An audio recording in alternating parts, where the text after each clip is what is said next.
Sports on 6. Friday Night Fever.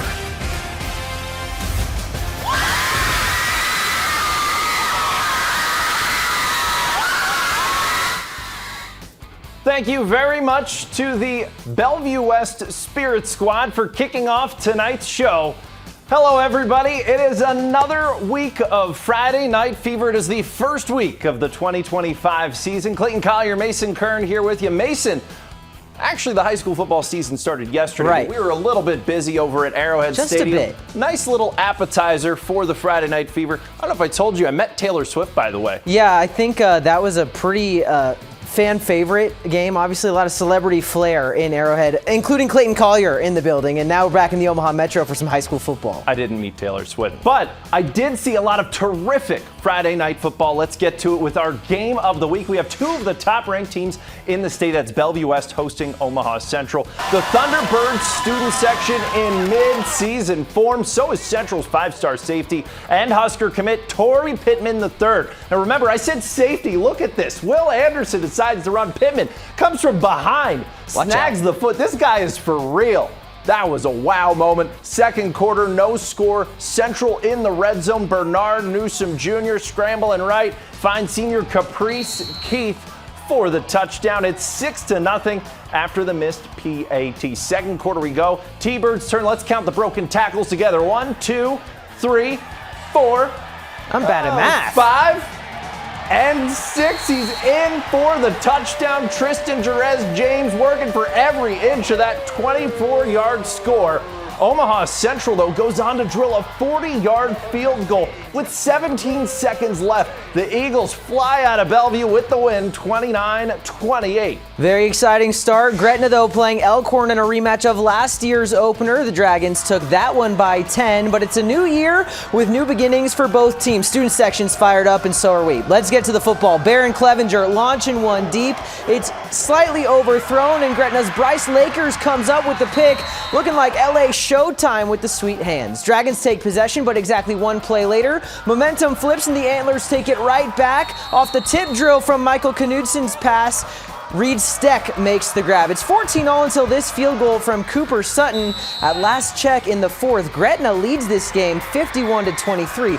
Offense kind of came alive, Clayton. Yeah, I'd say so. A lopsided week one rivalry game here between Papio South and Papio. The Titans leading 27-zip in the second.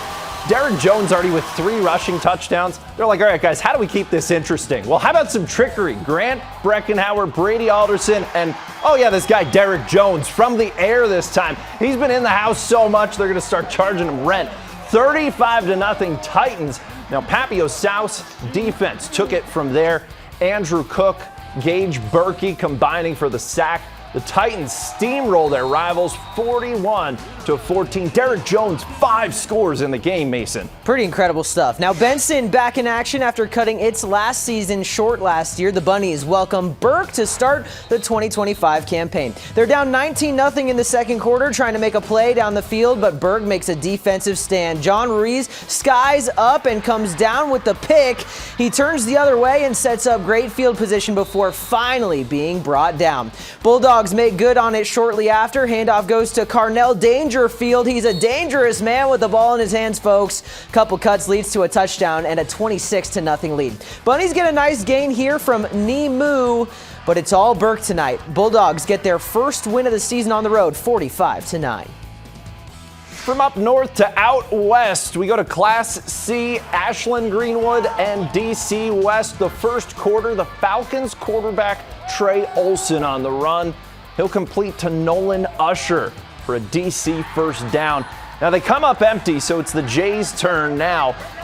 And it's Derek Jones airing it out from the 35. Cal Kissinger there for the grab. It's 7-0 Ashland Greenwood. They are back in the hunt. Derek Jones taking his time, fires a bullet to Cale Smith for a first down. Ashland Greenwood goes on to win big, 48-0. How about we go out to Council Bluffs, a battle for Iowa supremacy with Lewis Central hosting North Polk. These are the last two state champions in Class 4A. Braden Doss runs all over the Comets early, only a sophomore. He had over 100 yards rushing before we even got to halftime. Titans driving, Camden Dahlheim rolls out right, looking for the end zone, but it's picked off. Benjamin Glasgow comes up with the interception in the red zone. The Comets' next drive stalls, though. That leaves more room to run for Doss. Makes a cut and finds the hole. The Titan makes everyone miss on his way to the end zone. The dive just short.